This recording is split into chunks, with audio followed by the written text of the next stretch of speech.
और सत्संग में आने से आपको आत्मा और परमात्मा का ज्ञान होगा। जैसे मन नेकी कर ले 2 दिन का मेहमान, मन नेकी कर ले 2 दिन का मेहमान। जोरू लड़का कुटुम कबीला 2 दिन का तन मन का मेला। जोरू लड़का कुटुम कबीला 2 दिन का तन मन का मेला। अंत काल उठ चले अकेला ये तजमाया मंडान। मन नेकी कर ले 2 दिन का मेहमान, मन नेकी कर ले 2 दिन का मेहमान। कहाँ से आया कहाँ जावेगा, तन छूटे तब कहाँ समावेगा। कहाँ से आया कहाँ जावेगा, तन छूटे तब कहाँ समावेगा।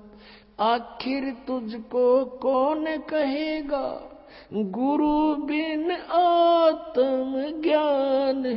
मन नेकी कर ले 2 दिन का मेहमान, मन नेकी कर ले 2 दिन का मेहमान। कौन तुम्हारा सच्चा साईं, झूठी है ये सकल सगाई। अब परमात्मा कहते हैं तू नो पहचान कर ले तेरा सच्चा मालिक कौन है, सच्चा साईं कौन है। और फिर कहते हैं ये जो तेरे नाते हैं, रिश्ते हैं, ये तो अस्थायी है। आपको यहां एक लालच में भलो कर रखा हुआ है। कौन तुम्हारा सच्चा साई, झूठी है ये सकल सगाई।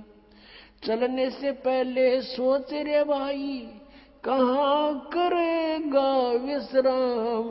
मन नेकी कर ले 2 दिन का मेहमान, मन नेकी कर ले 2 दिन का मेहमान। हर हट माल पनघट जो भरीता, आवत जात बरे और रीता। जुगन जुगन तू मरता जीता, करवा ले रे कल्याण। मन नेकी कर ले 2 दिन का मेहमान, मन नेकी कर ले 2 दिन का मेहमान। 184 की सह तरासा, ऊंच नीच घर लेता बासा। 184 की सह तरासा, ऊंच नीच घर लेता बासा। कह कबीर सब मिटाऊं रासा, कर मेरी पहचान। मन नेकी कर ले 2 दिन का मेहमान, मन नेकी कर ले 2 दिन का मेहमान। 184 की सह तरासा, ऊंच नीच घर लेता बासा। 184 की सह तरासा, ऊंच नीच घर लेता बासा। कह कबीर सब मिटाऊं रासा, कर मेरी पहचान। मन नेकी कर ले 2 दिन का मेहमान, मन नेकी कर ले 2 दिन का मेहमान। अपना आत्मा हम बहुत ही अनजान हो चुके हैं, भगवान से दूर हो लिए, और हम इस काल के इन नकली चोचलों में घने रंगे जा चुके हैं। हम अपने परमात्मा को पहचान नहीं पा रहे। अब परमात्मा आए, आप देखोगे इतना मोटा कबीर सागर है, कबीर साहब की वाणी। कबीर साखी न्यारी रहेगी, कबीर बीजक लगता है, और कबीर साहब की शब्दावली न्यारी। तो उस परमात्मा का उद्देश्य क्या था इतना थूक बिलोने का? क्योंकि वो हमारा पिता है और वो चाहता है कि अपने बच्चों को मैं ऐसा ज्ञान दे दूं ये मुझे पहचान ले।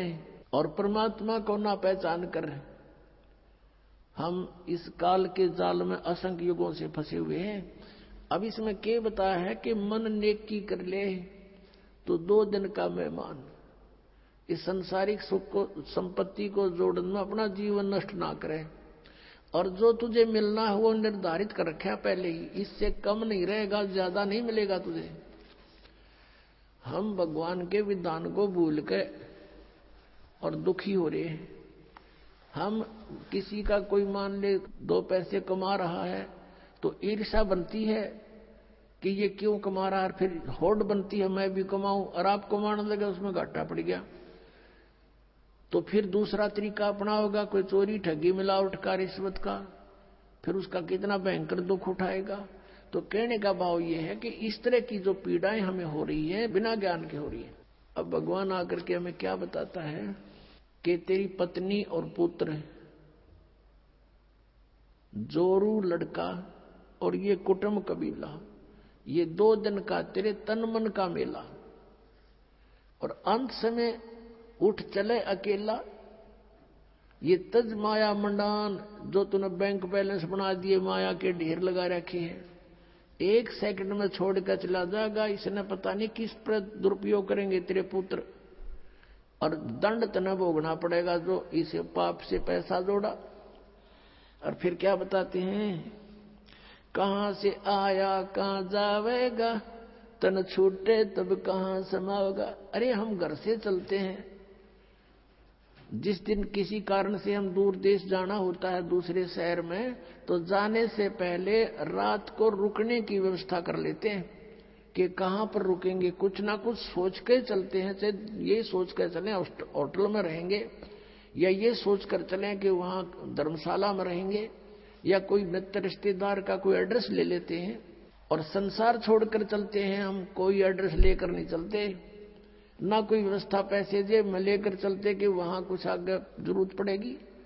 तो शरीर छोड़कर जाने के लिए जो करेंसी हमने ले जानी होती है वो पहले से ही उसके चेंज करानी पड़ती है करेंसी को। अब ये चेंज यहाँ पर वाला आश्रम में होती है और कहीं नहीं हो सकती, क्योंकि उनकी साधनाएं शास्त्र विरुद्ध है। और यहाँ पर है आप धर्म पुण्य करते हो, ये आपकी करेंसी चेंज होगी, ये यहाँ तो आवेगी, और इसका जब यहाँ संसार छोड़कर जाओगे आपको आगे रखी पाओगी आपकी उस बैंक में, भगवान वाले में। तो क्या बताते, कहां से आया कहां जावेगा, कहां से आए थे तुम कोई पता नहीं, और शरीर छोड़कर फिर कहां जाएगा पता नहीं। तो ये इसको आत्मज्ञान कहते हैं। और क्या कहते हैं परमात्मा,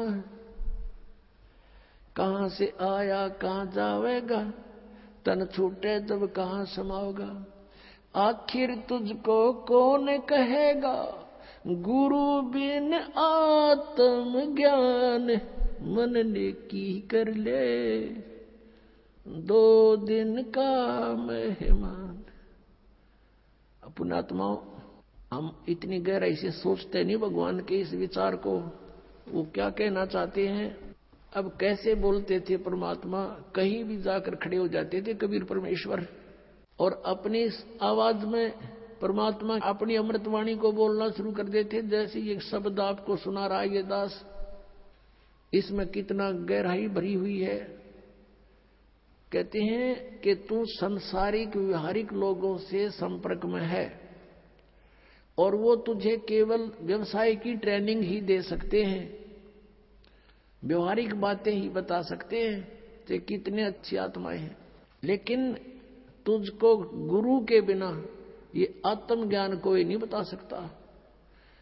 आखिर तुझको कौन कहेगा, गुरु बिन आत्म ज्ञान, मन ने की कर ले 2 दिन का मेहमान। अपने आत्माओं, ये शब्द गान के नहीं, ये रोण के हैं।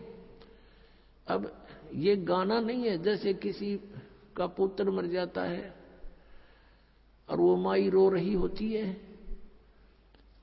और वो गा भी रही होती है, लेकिन वो गा नहीं रही उस समय, वो रो रही होती है उस गाने के माध्यम से। तो यहां परमात्मा रो रहे हैं हमारे को, कि तू कहाँ इस संसारिक व्यवहारिक बातों में सारा जीवन नष्ट कर रहा है। तुझे गुरु के बिना कौन बताओगा, तू कौन है, कहां से आया, उद्देश्य क्या था तेरा, आखिर तुझको कौन कहेगा। गुरु बिन आत्मज्ञान है, और उसके निकट नहीं जा रहे तुम। आप देखते हो कितने व्यक्ति सत्संग में आते हैं, बाकी सारे अपने पेट के लिए दिन रात बस दौड़ धूप मचा रहे हैं। और ये सौभाग्य आपका कि आप गुरु का ज्ञान सुनने को मिल गया। ये नकली गुरुआं तभी बात ना बनती परमात्मा के सामने। इस काल ने कितनी कठिनाई पैदा करी, झूठे गुरु भेज दिए, नकली ज्ञान बतावें, नकली नाम बतावें, और ये भोली आत्मा उनको परम धनी मान के, पूर्ण गुरु मान करके आंखें बंद करके बैठे श्रद्धालु। अब उनको कहते हैं कि तुम्हारी साधना गलत है, वो नाराज हो जाते हैं और लड़ने को उतारू हो जाते हैं। अब बूढ़ी आत्मा है, उन्होंने तो उनको पूर्ण संत मान रखा है, उनको क्या कहेगा पता नहीं। तो पुण्यात्माओं, यदि आप किसी मार्ग पर जा रहे हो, आगे से आपको कोई कहता कि ये मार्ग ठीक नहीं आपका, तो बुद्धिमान व्यक्ति को वहां रुक जाना चाहिए, उसकी बातों पर कुछ जोर देना चाहिए, उसके साथ झगड़ा नहीं करा कि तू झूठ क्यों बोला है, क्यों गलत बता रहा है मेरे मार्ग को। इसमें लड़न की बात से भाई, अगर आपको कॉन्फिडेंस है कि मैं सही जा रहा हूं तो चला गया, नहीं इसने जैसा कहा उसको आपको बता दिया भी अगर रास्ता ठीक नहीं तेरा यूं, तो उसके साथ झगड़ा नहीं करना होता। कोई भी ना करता ऐसे तो, बल्कि विचार करता आदमी कि सचमुच इसने क्यों ऐसा कहा, भाई पता तो करे, कारण पूछे, फिर वो कारण बतावे, उससे ना यकीन हो दूसरे से पूछे, तीसरे से पूछे, तो जब फाइनल हो जाए उस मार्ग पर फिर चलना चाहिए। और इसी में यही बुद्धिमत्ता है। तो पुण्यात्मा दास बार बार कह रहा है कि ना तो राधा स्वामी पंथ, दन दन सतगुरु पंथ, जय गुरुदेव पंथ वालों के पास मोक्ष मार्ग नहीं है, ये जीवन नाशक है, ये बिल्कुल इनके नाम भी गलत, इनका ज्ञान भी गलत है। और इनके प्रवर्तक की आपको दिखा दी तो शिवदयाल जी की के दुर्गति हुई कमरा, शिवदयाल जी की मरने के बाद वो भूत बन गया, और वो बलोचिस्तानी सामस्ताना खेमामल जी इंजेक्शन रिएक्शन से मृत्यु होगी। और एक और उनके बाबूजी साहब, उसकी हिस्ट्री पढ़ लो तो वो कितने जनती भुगत का मरा। अब क्या बताते हैं परमात्मा, कहते संशय शोक सराय में सूतक दिन राती, और जीवित जग में जूती पड़े फिर जम तोड़े छाती। यह बिरन मैटी हो लेगी संसार में, वो भूत बन के बुक्की में बोला है। और आगे कहते जम तोड़े छाती, यम के दूत बकलता रहे।